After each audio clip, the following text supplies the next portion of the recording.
किसी भी ऑर्गेनाइजेशन के दो बड़े एनवायरनमेंट्स हैं, एक्सटर्नल जिसे मैक्रो एनवायरनमेंट भी कहा जाता है और इंटरनल जो माइक्रो एनवायरनमेंट भी कहलाता है। एक्सटर्नल एनवायरनमेंट को हम 3 लेयर्स में तकसीम कर सकते हैं।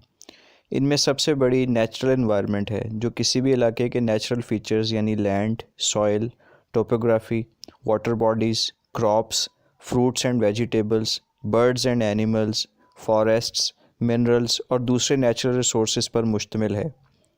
नेचुरल एनवायरनमेंट के बाद सोसाइटल एनवायरनमेंट की बारी आती है।